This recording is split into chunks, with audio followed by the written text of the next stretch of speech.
Saudara terkasih dalam Tuhan Yesus Kristus, hari ini kita akan mendengarkan firman Tuhan lagi di dalam ibadah kita di hari ini, minggu di dalam bulan November, minggu ketiga, ya 20 November 2022. Terambil dari Injil Matius pasal 11, kita baca ayat yang ke-25 hingga ayat yang ke-30, bunyinya demikian.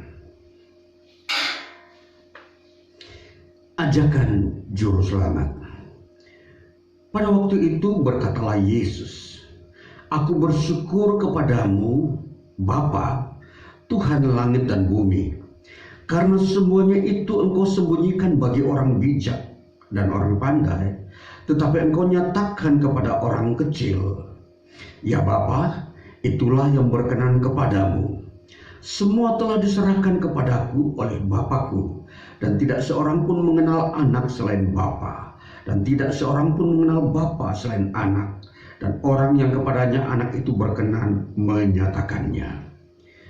Marilah kepadaku, semua yang letih lesu dan berbeban berat. Aku akan memberi kelegaan kepadamu.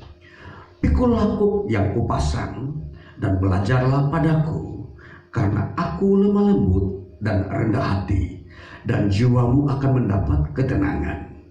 Sebab kuk yang kupasang itu enak, dan bebanku pun ringan." Ya, sampai demikian jauh bagian firman Tuhan yang kita baca di hari ini. Dan hari ini saudara yang terkasih, dari bagian firman Tuhan ini akan saya berikan tema kepada kita hari ini, ialah dimensi iman Kristen. Ya saudara, terus kita menyoroti bagaimana iman Kristen itu di dalam baik posisinya, baik jati dirinya, maupun kita akan melihat kepada dimensinya. Ya, sekali ini kita melihat dimensi iman Kristen, bahwa kita mau melihat bahwa dimensi iman Kristen yang kita akan mau lihat bagaimana dimensi iman Kristen itu. Ya, kalau kita mau mengerti dimensi, artinya itu adalah sebuah ruangan yang dimana itu memang bisa diisi oleh benda-benda yang memang dipilah-pilah berdasarkan jenisnya. Maka kalau kita mempelajari dimensi iman Kristen, maka di sini akan kita masuk ke dalam sebuah pengertian yang disebut memilah-milah apa yang ada di dalam iman Kristen. Ya, saudara, di dalam bacaan yang kita baca ini, kita melihat bahwa ayat 25 dikatakan demikian. Pada waktu itu berkatalah Yesus, "Aku bersyukur kepadamu Bapa, Tuhan langit dan bumi, karena semuanya itu Engkau sembunyikan bagi orang bijak dan orang pandai, tetapi Engkau nyatakan kepada orang kecil." Nah, ini sebuah pernyataan, statement yang keluar dari mulut Yesus, di mana Yesus telah menilai masyarakat di sekitarnya yang ada di dalam lingkungan pelayanan Yesus, baik itu di Galilea, Yudea, dan sekitarnya, termasuk daerah-daerah di luar Israel, baik itu Syria maupun Fenisia. Nah, ini daerah-daerah yang di luar Israel. Yesus dapat memantau orang-orang ini bagaimana konsep berpikir dan tanggapan mereka terhadap Yesus Kristus. Nah, ini yang disebut dimensi yang kita mau melihat terhadap orang-orang yang mau menilai siapakah Yesus. Nah, jadi di sini Yesus memberikan sebuah statement ini di depan orang banyak, bahkan di situ hadir para muridnya, dan Yesus berkata demikian. bersyukur kepada Bapa, Tuhan langit dan bumi. Karena semua itu Engkau sembunyikan, yaitu Allah Bapa di surga, bagi orang bijak dan orang pandai. Apa yang disembunyikan di sini? Maksud Yesus berbicara, disembunyikan apa yang disembunyikan oleh Allah terhadap orang-orang yang Yesus maksudkan. Inilah dimensi yang kita mau melihat. Saudara yang kekasih, sebelum kita masuk membahas bagian ini, kita mau melihat bahwa dimensi iman Kristen itu terbagi atas dua bagian. Dimensi yang pertama disebut dimensi pemahaman. Dan dimensi yang kedua adalah dimensi pengalaman. Nah, saudara, iman Kristen, di dalam iman Kristen tidak hanya terdiri dari konsep-konsep tentang Allah, konsep-konsep tentang kerajaan surga, konsep-konsep tentang kebenaran. Tidak. Tetapi justru diperlengkapi dan disempurnakan dengan pengalaman. Pengalaman yang dimaksudkan di sini adalah setiap orang yang menerima pengajaran Yesus Kristus, baik tentang Allah, baik tentang kerajaan surga, baik tentang kebenaran, akan dialami oleh mereka di dunia ini dan di kekekalan. Itu yang dimaksudkan dengan dimensi pengalaman. Nah, jadi kalau kita masuk ke dalam dimensi iman Kristen ini, setiap orang akan diperhadapkan dengan dua hal ini. Jadi tidak akan mungkin seseorang ketika masuk di dalam iman Kristen, dia hanya duduk-duduk dan dia tidak pernah mendengar sesuatu pengajaran, atau dia tidak pernah melihat sesuatu peristiwa yang Tuhan kerjakan, atau dia tidak pernah merasakan apa itu kebenaran. Tidak mungkin. Tidak mungkin dia masuk ke dalam ruang dimensi Kristen dengan dikatakan di situ kosong, tidak ada isinya. Tidak mungkinlah seorang, siapapun dia di muka bumi ini, ketika masuk ke dalam iman Kristen, dia akan diperhadapkan dan diperlihatkan siapakah Allah, bagaimana wujud kebenaran, bagaimana bentuk firman-Nya, dan bagaimana dia mengalami kebenaran itu di dalam kehidupannya di dunia ini. Nah, ini poin-poin yang akan dialami oleh orang-orang yang masuk dalam dimensi iman Kristen. Nah, itulah sebabnya saudara, di dalam kesempatan ini penyampaian firman Tuhan selalu membuka wawasan-wawasan pemikiran dan kehidupan. Nah, pemikiran disinilah bagaimana manusia menemukan rumusan-rumusan tentang pribadi Allah dan rumusan tentang kebenaran yang Allah sampaikan, dan rumusan tentang pribadi Allah yang menyatakan diri kepada manusia.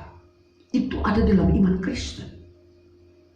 Nah, jadi di sini kita akan beranjak dari yang pertama, yang saya maksudkan tadi, bahwa pemahaman tentang Allah. Nah, Yesus berkata, "Aku bersyukur karena Allah menyembunyikan hal-hal yang mengenai kebenaran Allah, pribadi Allah, kepada orang-orang bijak dan pandai. Nah, tetapi membukakannya kepada orang kecil." Nanti kita bahas ini, yang Yesus ungkapkan bagaimana peristiwa itu bisa terjadi. Fakta-fakta kehidupan manusia yang ada di muka bumi, dan lebih spesifik ketika Yesus ada di muka bumi, di dalam pemberitaan Injilnya, di dalam dia menyatakan kuasa mujizatnya, bagaimana respon orang-orang di sekitarnya terhadap kehadirannya.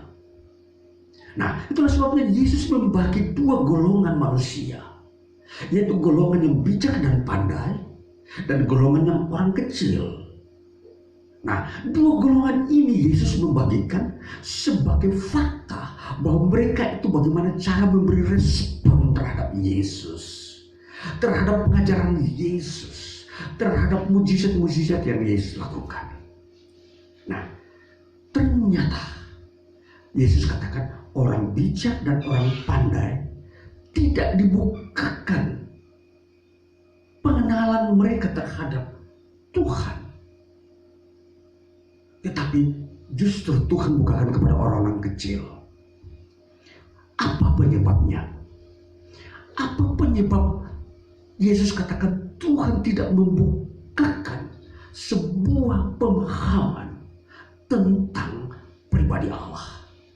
Saudara-saudara, di sini kalau kita melihat memperhatikan bahwa ini ada sebuah alasan yang besar, bahwa orang-orang yang ada di kota-kota yang mengalami penutupan pengenalan akan pribadi Tuhan adalah kota-kota yang kita baca nanti pada ayat 20 pada pasal 11 tadi. Jadi pasal pada bagian sebelumnya dikatakan begini. Lalu Yesus mulai mengecam kota-kota yang tidak bertobat. Sekalipun di situ ia paling banyak melakukan mujizat-mujizatnya. Lalu kota yang pertama apa dikatakan begini? Celakalah engkau Korazim.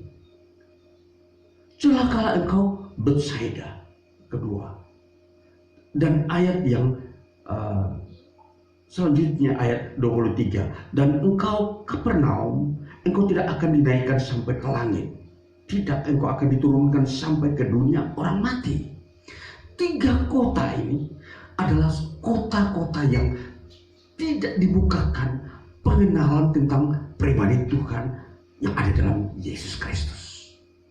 Nah, kita mau melihat tiga kota ini. Kota-kota ini adalah kota-kota yang ada di Israel. Kota-kota ini kota-kota yang penting. Kota-kota ini adalah kota-kota bersejarah. Dan penduduknya, orang-orang di dalamnya dominan adalah orang-orang Israel. Lalu kita mau melihat kota-kota ini adalah kota-kota tempat Yesus melakukan banyak mujizat. Bahkan Yesus berkhotbah melakukan kebangunan rohani di tiga kota ini. Tetapi tidak ada satupun yang bertobat. Saudara-saudara, kalau kita memperhatikan pribadi Yesus yang penuh dengan mujizat, penuh kebenaran, tapi dia berkhotbah, tidak ada seorang pun yang bertobat. Itu pertanda Yesus berkata, celaka. Saudara, jadi kalau saudara dan saya adalah seorang hamba Tuhan semata, berkhotbah ada orang tidak bertobat, lazim kita manusia biasa. Tapi Yesus yang datang dari surga membawa berita pengampunan dosa, menyelamatkan manusia dari hukuman maut neraka, melakukan mujizat, berkhotbah. Dan tiga kota ini tidak bertobat.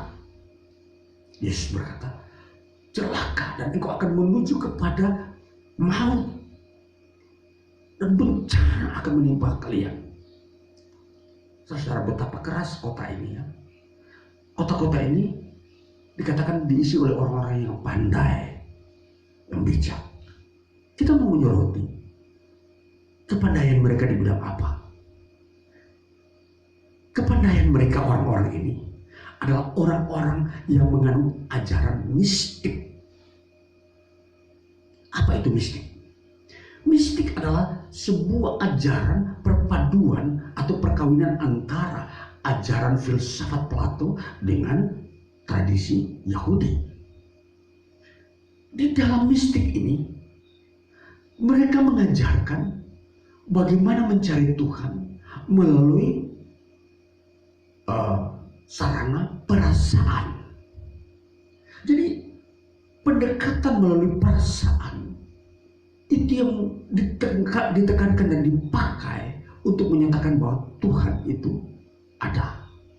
Nah, bayangkan kalau kita memperhatikan perasaan manusia seringkali tidak stabil, seringkali enak seringkali tidak enak. Dan kalau perasaan enak dia bilang itu Tuhan ada, dan perasaan tidak enak itu katakan Tuhan tidak ada. Ini kondisi pengetahuan. Pengetahuan seperti ini itu dibangun oleh orang-orang Yahudi sendiri. Abad sebelum 200 tahun sebelum Yesus lahir ke bumi, abad kedua sebelum Masehi, orang-orang Yahudi ini setelah pulang dari pembuangan dari Babel itu, mereka kehilangan pengetahuan. Itulah sebabnya pengetahuan tentang firman Tuhan mereka nihil, nol, tidak mempunyai teologi yang pernah dimiliki oleh Musa dan para nabi. Mereka kehilangan posisi, lalu mulailah mereka mempelajari filosofi-filosofi yang di luar Israel seperti Yunani, di mana saat-saat itu para filsuf dari Yunani seperti Plato adalah ahli-ahli filsafat, di mana Plato berkata Allah itu tinggalnya di surga, tempat yang maha tinggi, yang paling suci, yang tidak bisa dijumpai, dikunjungi oleh seorang pun. Ini pengetahuan filsafat Plato, dan itu diresap dan dimasukkan oleh orang Yahudi ke dalam pengetahuan mereka di dalam mempelajari Tuhan, dan mereka dianggap orang pandai. Itulah sebabnya ketika Yesus datang di tengah-tengah orang Israel, orang-orang ini semakin banyak, dan terjadilah sebuah lembaga yang disebut golongan orang Farisi dan Saduki. Nah, ini orang-orang ini adalah orang pandai yang memperdalam ilmu filsafat dan tradisi Yahudi untuk menjadi agama mereka. Nah, betapa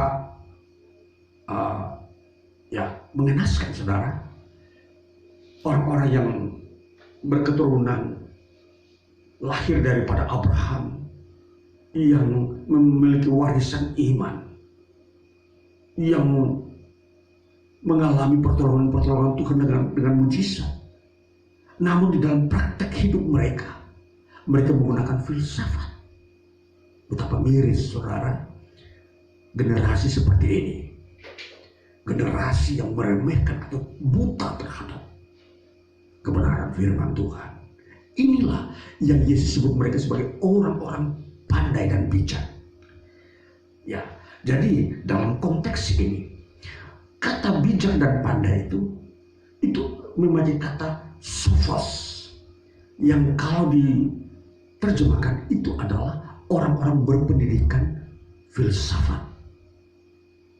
Ya, jadi bukan berpendidikan teologi tentang kebenaran Kristus atau kebenaran Allah, atau teologi yang mereka harus terima dari Musa, tidak. Tetapi ini dari Yunani, orang-orang yang tidak mengenal Allah. Nah, jadi dikatakan di sini Tuhan menutup pikiran mereka dan mata mereka untuk tidak bisa melihat Tuhan atau Allah yang ada dalam Kristus Yesus.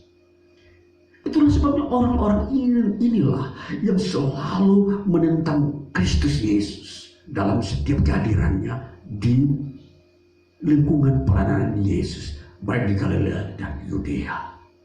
Nah, saudara, inilah suatu penegasan Yesus terhadap banyak orang, dan mereka harus mendengar bahwa orang-orang yang Yesus sudah golongkan ini orang bijak dan pandai, mereka akan mengalami celaka. Mereka akan masuk ke dalam sebuah penghukuman yang dahsyat. Nanti kita memperhatikan bagaimana bentuk penghukuman yang Yesus sampaikan kepada mereka. Celakalah engkau Korazim, celakalah engkau Betsaida, karena jika di Tirus dan di Sidon terjadi mujizat yang telah terjadi di tengah-tengah kamu, sudah lama mereka bertobat dan berkabung. Tetapi aku berkata kepadamu, pada hari penghakiman, tanggungan Tirus dan Sidon akan lebih ringan daripada tanggunganmu. Jadi apa yang terjadi? Ketika hari penghakiman, banyak tanggungan atau penghukuman yang diderita oleh orang-orang yang tidak bertobat ini, orang-orang pandai dan bijak ini. Seterusnya. Dan engkau Kapernaum, apakah engkau akan dinaikkan sampai ke langit? Tidak. Engkau akan diturunkan sampai ke dunia orang mati. Karena jika di Sodom terjadi mujizat-mujizat yang telah terjadi di tengah-tengah kamu, kota itu tentu masih berdiri sampai hari ini. Tetapi aku berkata kepadamu, pada hari penghakiman, tanggungan negeri Sodom akan lebih ringan daripada tanggunganmu. Jadi kota-kota yang tidak bertobat ini jelas sudah difoniskan oleh Kristus Yesus bahwa akan dihukum pada hari penghakiman atau akhir zaman. Yang dimaksudkan di sini orang-orang yang tinggal di kota itu. Dengan kata lain, bahwa setiap orang yang tidak menerima Kristus Yesus sebagai Tuhan, mereka adalah orang-orang yang telah ditetapkan oleh Kristus, divoniskan oleh Kristus, akan menerima penghukuman di akhir zaman. Jadi inilah dimensi pengetahuan yang kita mau mengetahui bagaimana mengenal dimensi iman Kristen dari sisi pengenalan akan Tuhan. Jadi di sini Kristus sendiri mengajarkan bahwa bila orang-orang tidak menerima Dia sebagai Tuhan yang datang ke dalam dunia, maka mereka adalah orang-orang telah divoniskan oleh Yesus sendiri, mereka akan dihukum. Ya, kita mau memperhatikan disinilah letak penyebab bagaimana tiga kota kembar ini tidak bertobat. Karena pengaruh ajaran mistik itu, pengetahuan tentang mistik yang begitu menguasai Israel 200 tahun lamanya. Sehingga ketika Yesus hadir, mereka kehilangan pengetahuan tentang Tuhan. Mereka begitu buta, tidak mampu melihat bahwa Yesus itu Tuhan. Padahal Dia sudah melakukan mujizat paling banyak di tengah-tengah kota mereka. Bayangkan, mujizat besar apa yang terjadi di Betsaida. Lazarus dibangkitkan dari antara orang mati. Kota Betsaida. Yesus tidak membangkitkan orang mati di kota lain, di kota Betsaida. Tetapi orang Betsaida tidak bertobat. Orang pandai di kota itu tidak ada satupun yang bertobat. Yesus berkhotbah di kota Korazim dan melakukan mujizat, mengusir setan. Orang buta melihat, orang lumpuh berjalan, dan segala penyakit disembuhkan. Dan kota Korazim di situ orang-orang pandai yang menganut ajaran mistik ini tidak ada satupun yang bertobat. Saudara, perhatikan. Ini Yesus memvonis mereka. Kalian telah mendapatkan tempat, yaitu penghukuman. Tempatmu adalah tempat penghukuman Tuhan terhadap kamu. Ini kita mau melihat ini dari sisi pemahaman tentang Tuhan. Jadi dimensi iman Kristen yang kita dapatkan di sini, ya dimensi pemahaman tentang Tuhan. Siapakah Yesus? Dia adalah Tuhan yang mampu memvonis setiap orang untuk dihukum masuk neraka.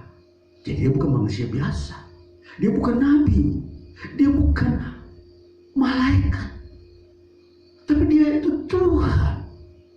Nabi tidak mempunyai otoritas untuk menyatakan kepada orang lain dia masuk neraka, tidak ada. Nabi tidak mampu berbicara kepada sesama manusia atau kepada orang-orang di bumi bahwa orang yang tidak melakukan kebenaran masuk neraka. Hanya Yesus yang menyatakan. Dia menyatakan mampu meyakinkan manusia bahwa kalau manusia tidak menerima Dia sebagai Tuhan, tidak percaya kepada Dia, dia sudah ada pun mempunyai tempat, yaitu di neraka. Ini pemahaman dimensi iman Kristen. Jadi dimensi iman Kristen mengenai pemahaman ialah bagaimana mengenal Tuhan dengan benar. Maka kalau Yesus menampilkan dirinya sebagai Tuhan, Dia dengan Allah adalah satu. Maka bila manusia menolak pemahaman ini, maka manusia menolak Allah. Sama dengan manusia tidak mau menerima Allah di dalam pribadinya, dalam diri setiap orang di muka bumi. Kita mau memperhatikan. Itulah sebabnya dikatakan pada ayatnya pasal 11, pada ayat yang 27 dikatakan begini. Semua telah diserahkan kepadaku oleh Bapakku, dan tidak seorang pun mengenal anak selain Bapa, dan tidak seorang pun mengenal Bapa selain anak. Dan orang yang kepadanya anak itu berkenan menyatakannya. Jadi tidak dikatakan tidak seorang pun mengenal anak selain Bapa. Tidak seorang pun. Itu berarti bahwa kalau orang mau mengenal Allah, dia harus melihat Yesus. Jadi kalau orang sudah mengenal Yesus, pasti dia sudah mengenal Allah. Itulah sebabnya dikatakan Yesus adalah pribadi Allah yang datang ke dalam dunia ini. Jadi barang siapa menolak dia dan tidak percaya kepada dia, dia sudah ada penghukumannya. Itu sama dengan dia menolak Allah. Dan setiap orang yang menolak Allah dalam kehadirannya di muka bumi, untuk Allah melawat mereka, memulihkan mereka, maka mereka akan telah mendapatkan tempat penghukumannya. Ini pemahaman dimensi iman Kristen. Dimensi iman Kristen dari sisi pemahaman. Dan nanti pengalaman itu nanti kita akan melihat bagaimana apa yang kita pahami bahwa Yesus itu Tuhan, kita akan alami di dalam hidup di dunia ini. Dan wujudnya itu seperti apa? Nanti kita akan melihat setelah kita mengerti dulu pemahaman di mana dimensi iman Kristen mengenai Yesus itu adalah Tuhan. Itu kita sudah mengerti dengan tepat. Saudara-saudaraku yang terkasih, kalau kita memperhatikan bahwa Yesus telah menjatuhkan hukuman kepada ketiga kota ini. Dan ketiga kota ini itu hanya kepada orang-orang yang bijak dan pandai. Tetapi orang-orang kecil yang ada di tiga kota ini diselamatkan. Kenapa? Karena mereka menerima Yesus sebagai Tuhan. Dan orang-orang kecil ini apa? Siapa mereka? Mereka adalah orang-orang yang tidak mau terlibat atau tidak mau mengambil ajaran-ajaran mistik ini di dalam kehidupan mereka. Dan mereka mau melihat bahwa Yesus sajalah yang mereka percayai sebagai Tuhan. Nah, itulah yang sebabnya mereka dibukakan, mereka diperkenalkan bahwa Yesus adalah Allah yang datang ke dalam dunia. Selanjutnya saudara, kalau kita terus melihat bahwa apa yang Yesus katakan di dalam ayatnya yang selanjutnya, ayat 28, marilah kepadaku semua yang letih lesu dan berbeban berat, aku akan memberi kelegaan kepadamu. Kata marilah kepadaku, kata ini adalah kata panggilan, sebagaimana Yesus memanggil murid-muridnya yang ke-12 itu, dia katakan mari ikutlah aku. Dan kali ini Yesus berkata marilah kepadaku semua orang. Jadi bukan saja 12 murid, semua orang yang letih lesu dan berbeban berat. Nah, orang-orang yang letih lesu tadi yang sudah digambarkan tadi, siapakah mereka? Mereka adalah orang-orang yang kecil. Letih lesu di sini, kalau kita melihat di sini orang-orang yang berjerih payah. Siapakah mereka ini? Dikatakan di sini dalam bahasa yang kita kenal, bahasa Yunani, dikatakan ini adalah orang-orang kopiao. Kopiao itu diterjemahkan orang-orang yang berkecil hati. Jadi kalau diterjemahkan itu berkecil hati. Kalau di sini dikatakan orang-orang kecil. Jadi pengertian di sini berkecil hati dengan orang kecil tentunya perlu penjelasan. Berkecil hati artinya orang-orang yang rendah hati. Orang-orang yang tidak mempunyai pengetahuan seperti orang bijaksana tadi. Yang mempunyai pengetahuan datangnya bukan dari Tuhan, tapi dari luar. Dan jadi pengetahuan itu bukanlah pengetahuan kebenaran. Jadi orang-orang berkecil hati ini adalah orang-orang yang hanya mau mencari firman Tuhan, firman Allah. Inilah orang-orang yang berkecil hati. Jadi orang-orang kecil ini itu diterjemahkan kopiau. Dan orang-orang yang berkecil hati ini, mereka juga orang-orang yang berjerih payah. Bukan bersenang-senang, hanya duduk-duduk, atau mencari popularitas, atau hanya mencari keuntungan. Tidak, mereka berjerih payah. Bagaimana kita melihat wujud daripada orang-orang yang ini? Mereka itu berani berkorban, meninggalkan pekerjaan mereka untuk mendengarkan pengajaran Yesus, kerajaan Allah, baik itu di tepi danau, baik itu di bukit, baik itu di tempat-tempat terbuka. Jadi inilah orang-orang yang rindu akan firman Allah. Mereka tidak mau mencari jabatan, dan mereka hanya mau mencari bagaimana berkenan kepada Tuhan. Nah, inilah yang kita mau memperhatikan orang-orang yang sudah termasuk di dalam pengalaman. Tadi kita sudah melihat bahwa dimensi iman Kristen terdiri dari pemahaman yang pertama, yang kedua pengalaman. Inilah orang pengalaman, dimensi pengalaman. Jadi percaya kepada Kristus, pasti dia akan masuk dalam dimensi pengalaman, mengalami bagaimana dia disertai Tuhan, bagaimana dia mengalami pertolongan Tuhan di dalam kesulitan kesukaran yang dihadapi di dunia ini. Ini dimensi ini. Jadi ketika kita percaya Yesus, harus kita bawa diri kita bahwa kita harus mencari firman Allah. Kita harus mencari kebenaran dalam firman Allah terus menerus. Dan itu kerja yang membuat kita disebut orang yang berjerih payah, orang yang berkecil hati. Artinya orang yang tidak mau menyombongkan dirinya. Dia tidak mau mencari pengetahuan yang tidak benar sebagai dasar dia bertingkah laku. Dia hanya mencari firman Tuhan sebagai pokok untuk dia menjalani hidupnya di dunia ini. Ini orang-orang ini orang berkecil hati dalam konteks teks ini. Ya, kalau kita menerjemahkan ini, bagaimana pengalaman di dalam dimensi iman Kristen. Jadi di dalam iman Kristen tidak ada orang sombong. Di dalam iman Kristen tidak ada orang yang berfoya-foya. Di dalam iman Kristen tidak ada orang yang mendewakan dirinya, tapi orang-orang yang merendah. Saudara dan saudara yang terkasih. Jadi di dalam memasuki dimensi iman Kristen, saudara harus tahu Yesus saja yang harus dipuji, dimuliakan. Tidak ada penyembahan berhala, tidak ada ilah-ilah di dalam iman Kristen. Hanya Yesus adalah Tuhan. Di dalam Dia kita sembah, kita memuliakan Dia, kita beribadah kepada Allah dalam roh dan kebenaran.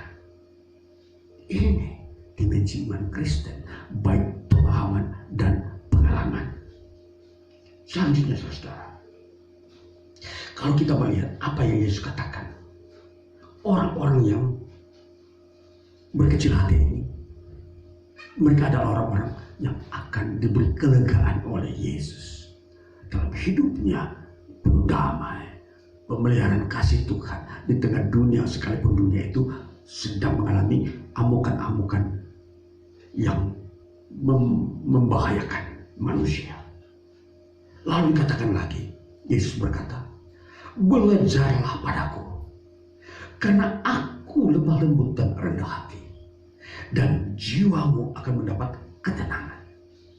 Saudara, Yesus menegaskan kembali, belajarlah padaku. Ini kata belajar ini adalah sebuah kata perintah. Dikatakan di situ perintah, mantano. Belajar dari Yesus, belajarlah padaku. Belajar seperti apa? Bukan belajar seperti kalau kita bilang sekarang orang sekuler bilang mencapai titik sarjana. Bukan. Belajarlah dari Yesus tentang pengenalan akan Tuhan dan pengalaman-pengalaman hidup disertai Tuhan di dunia ini. Itu belajar dari Yesus. Yesus berkata, belajarlah daripadaku. Disuruh belajar. Dan memang orang ketika masuk dalam dimensi Kristen harus belajar. Itu perintah Yesus. Jadi kalau saudara tidak belajar, maka saudara tidak memahami dimensi iman Kristen. Karena belajar di sini menyangkut pengalaman. Mantano adalah sebuah kata Yunani yang mempunyai arti bahwa itu adalah belajar melalui pengalaman.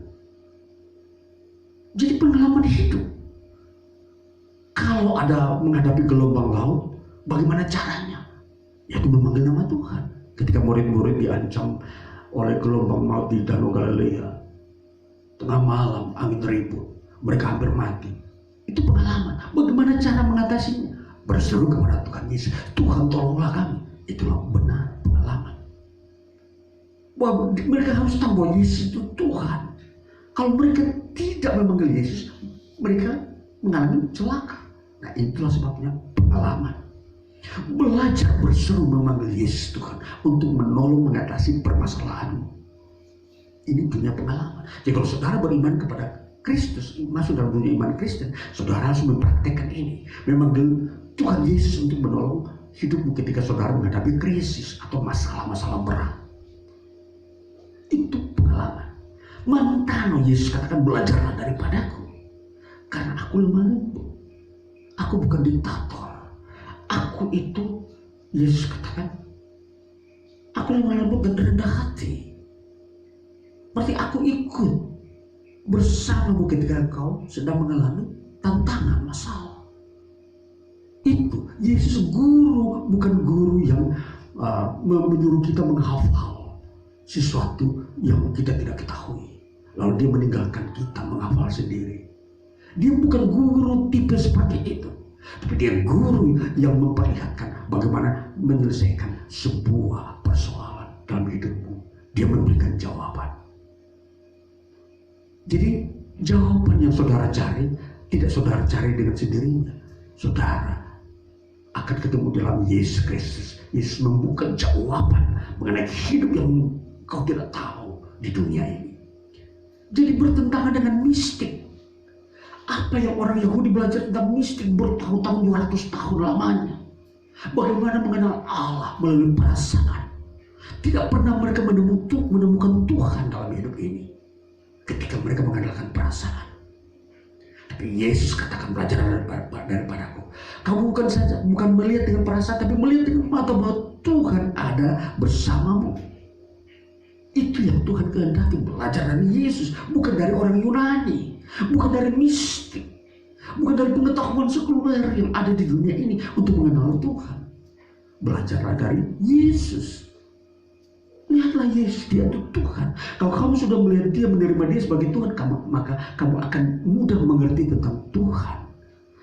Tuhan yang datang ke dalam dunia, Tuhan yang ada dalam saudara dan saya, yang disebut Immanuel. Tuhan beserta kita di dunia ini. Kalau mistik berkata Tuhan itu hanya di surga, dia tidak akan mungkin datang ke dunia. Tapi Yesus berkata, aku ada di antara kamu. Immanuel, aku beserta kamu di dunia ini. Jadi itu pengajaran Yesus, bahwa Yesus berkata Allah itu ada di dalam dunia bersama manusia. Kalau mistik mengajarkan filsafat Yunani, Allah itu hanya di surga, dia tidak mungkin datang ke dunia. Bertentangan. Terus sebabnya Yesus berkata, orang-orang yang menganut ajaran mistik ini, mereka adalah orang-orang yang tidak mau menerima ajaran Yesus. Mereka tidak mau bertobat, dan Yesus berkata, celakalah mereka. Mereka dihukum di neraka. Karena mereka memakai ilmu pengetahuan yang di luar kebenaran sebagai sumber hidup.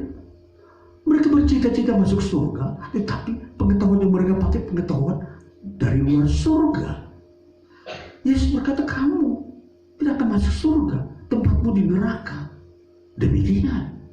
Maka Yesus berkata, belajarlah padaku. Lihat, aku dengan Bapa itu satu.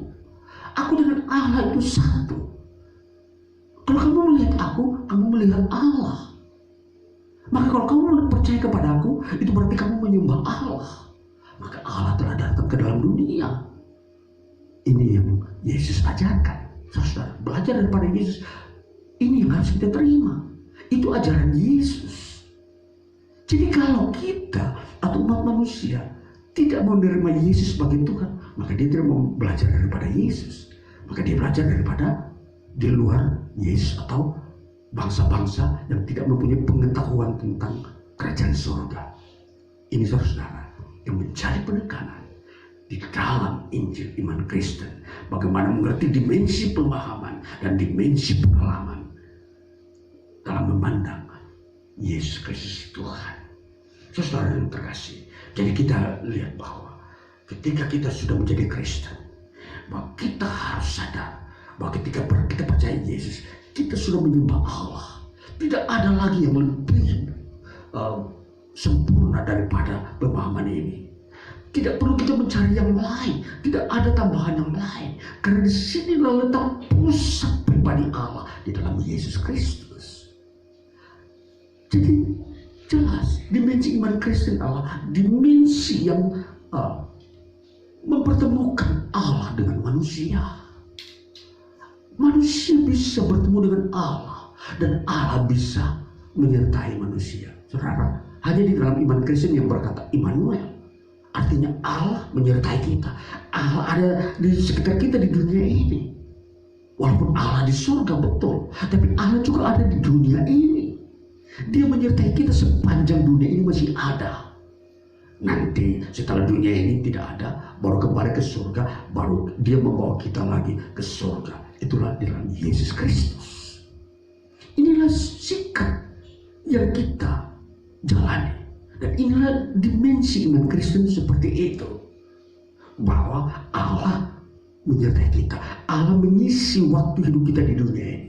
Jadi tidak ada yang kosong. Jadi di dunia ini ada yang berkata Allah tidak ada. Allah kosong di dunia ini. Ini adalah filsafat skeptis. Filsafat yang mengatakan Allah tidak perlu dipercayai. Kebenaran tidak perlu dipercayai. Ini skeptis. Tetapi kalau kebenaran yang pasti bahwa meyakinkan bahwa Allah ada di dunia ini, firman-Nya masih diberitakan. Nanti setelah akhir zaman baru beralihlah kehidupan manusia di langit baru bumi baru. Di situ pun Allah ada. Jadi di dunia ini Allah, di dunia akan datang Allah tetap ada. Allah menyertai kita. Immanuel, itulah dimensi iman Kristus. Saudara yang sudah percaya Yesus Kristus harus memakai pemahaman ini. Allah menyertai saudara. Saudara pergi di mana saudara tinggal, Allah menyertai saudara. Ini yang harus kita gunakan. Jadi jangan sekali-sekali keluar dari mulut saudara yang sudah percaya kepada Kristus, Allah tidak menyertai saya. Buktinya apa? Saya kok sakit-sakitan. Saya kok tidak mendapatkan pekerjaan. Saya kok mengalami kondisi-kondisi keluarga yang tidak damai. Keliru. Allah ada, cuma kamu tidak menyadari. Dan kamu tidak pernah mau berseru kepada Tuhan, tolonglah aku. Yang penting di sini bagaimana pengalaman saudara memanggil Tuhan. Tuhan sudah datang, ada. Tapi kamu tidak memanggil dia, tolonglah saya. Saya sedang mengalami pergumulan atau situasi yang berat. Panggillah dia. Dan ini kewajiban saudara. Dan ini yang harus ditentukan, yang ditentukan Tuhan kepada saudara. Belajarlah daripadaku. Ini yang dimaksudkan. Belajarlah daripadaku. Ialah memanggil Tuhan ada di dalam hidup saudara. Dan inilah yang akan kita melihat. Hidup-hidup setiap orang Kristen di muka bumi ini. Bagaimana dia belajar kepada Yesus. Sejauh mana. Apakah dia berdiam diri. Tidak mau memberi respon.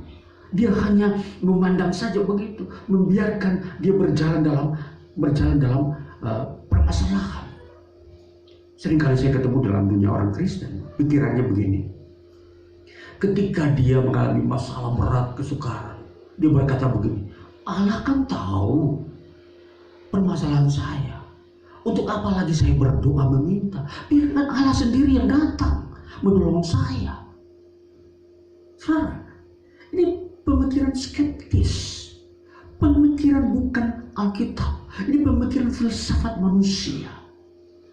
Bahwa kalau Allah Maha Kuasa, Dia mampu menolong saya kalau saya kesukaran. Kalau saya sakit, Dia harus datang menyembuhkan saya dong. Kalau saya miskin, Dia harus datang menolong saya supaya saya kaya. Kalau saya ini sedang menderita, Dia harus datang menghibur saya. Saudara-saudara, ini skeptis. Tidak boleh kita seperti itu. Itu bukan pengalaman iman Kristen seperti itu. Itu bukan belajar dari Yesus. Yesus katakan belajar daripada Dia bukan seperti itu caranya. Tapi Yesus berkata, mintalah, panggillah namaku. Itu cara belajar dari Yesus. Saudara, ketika saudara Kristen jangan memakai cara yang lain. Pakailah cara yang Yesus tetapkan. Makanya kita harus membaca Injil. Jangan membaca buku-buku filsafat. Kalau saudara membaca buku filsafat, saudara disesatkan. Karena saudara selalu dikaburkan tentang Tuhan. Tuhan itu tidak ada di dunia ini. Dan Tuhan itu kan, kalau Dia memang Tuhan, Dia pasti akan datang menolong saudara ketika saudara mengalami masalah. Biarkan Dia bekerja, saudara tidak perlu berdoa. Saudara, bagaimana? Penyesatan seperti ini, sebuah kesesatan yang ada di muka bumi dalam bentuk seperti ini dari dunia filsafat. Mari kita memperhatikan iman kita dengan baik dalam dimensi yang sebenar-benarnya. Kita masuk dalam dimensi iman Kristen yang benar. Pengalaman iman Kristen kita itu harus bersumber dari Injil, bukan dari apa kata para orang pandai tentang mistik, pandai tentang filsafat. Jangan. Jadi mari kita betul-betul melihat iman Kristen murni dari Alkitab.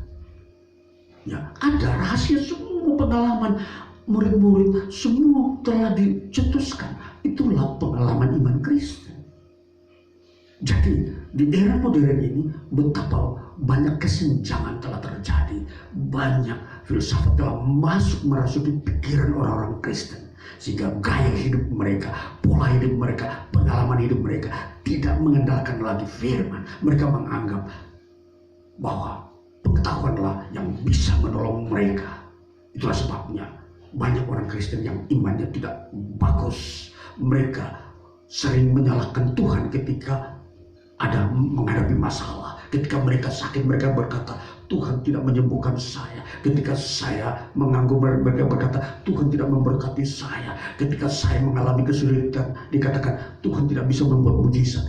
Ini karena sudah dipengaruhi oleh filsafat skeptis yang menguasai dunia saat ini. Saudara, baliklah kepada Tuhan. Berimanlah, percayalah kepada Injil. Saudara akan diberkati.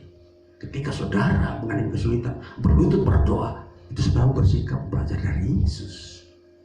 Ketika saudara memanggil nama Tuhan untuk mengatasi masalah saudara, saudara belajar dari Yesus. Itu saudara pengalaman iman Kristen. Saudara masuk dalam dimensi iman Kristen yang benar. Seperti itu perilaku hidup orang Kristen. Jadi jangan memakai perasaan. Ketika saudara disakiti, aduh, kenapa Tuhan tidak menghibur saya, perasaan saya disakiti, tok.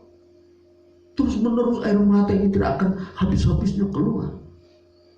Ini mistik-mistik yang telah mempengaruhi manusia, yang mengandalkan, berkata bahwa manusia harus mengandalkan perasaan, bukan iman dalam Yesus Kristus.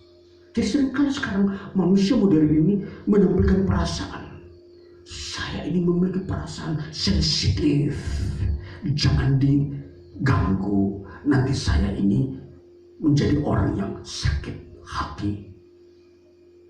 Tidak beriman, ini bukan dimensi pengalaman iman Kristen. Jangan. Lihat Yesus banyak diolok, tapi Dia mengampuni. Itu pengalaman iman Kristen. Yesus difitnah, Yesus tidak sakit hati. Ini pengalaman iman Kristen. Saudara difitnah, tenang-tenang saja. Bersyukurlah, bersukacita, karena saudara dibukakan mata untuk mengenal kebenaran. Saudara belajar banyak dari bagaimana mengerti dimensi iman Kristen ini. Jadi banyak kejadian-kejadian di dunia ini yang membuat orang Kristen menjadi lemah, tidak menyatakan menampilkan imannya karena dia salah persepsi. Dia masuk dalam dunia Kristen dengan persepsi duniawi, bukan persepsi Injil. Jadi dia tidak belajar Alkitab dengan serius. Dia hanya sambil lalu baca, tapi tidak masuk maknanya. Tapi dia mengambil makna sekuler duniawi ini, masuk dipakai dalam dunia dimensi iman Kristen. Sehingga banyak gejolak, banyak masalah dari antara kehidupan dari orang Kristen, dari pribadi lepas pribadi. Mau menikah bermasalah, mau meninggal bermasalah, mau keluar dari rumah sakit bermasalah, mau keluar dari penjara pun dia masih menganggap itu masalah, mau beribadah ke gereja pun dia menganggap itu masih masalah. Ini semua ini karena persepsinya tentang dimensi iman Kristen ini tidak benar. Dia menganggap Kristen masuk dalam dimensi Kristen sama seperti orang berkumpul di tempat-tempat umum seperti pertemuan-pertemuan politik, pertemuan organisasi-organisasi duniawi, organisasi kesehatan, organisasi perdamaian. Tidak sama, saudara. Masuk dalam dimensi Kristen, kita berhadapan dengan Tuhan. Saudara berkumpul dalam dimensi sekuler, organisasi dunia, lembaga pendidikan dunia, lembaga perdamaian dunia, lembaga kesehatan dunia. Semua itu berbicara hanya dengan filsafat tanpa firman. Itulah sebabnya mereka tidak menemukan jawaban. Ketika saudara masuk dalam dimensi Kristen, pakailah firman, ada jawaban.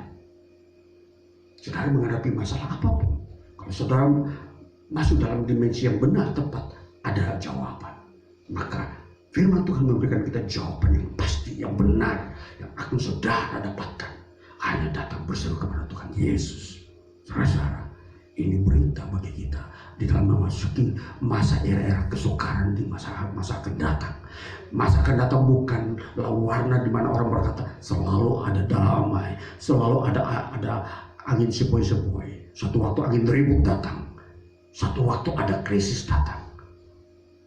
Di mana letak saudara berseru untuk mendapatkan pertolongan? Inilah yang menjadi perhatian saudara. Ingat, hidup ini tidak selamanya selalu di atas. Suatu waktu di lembah.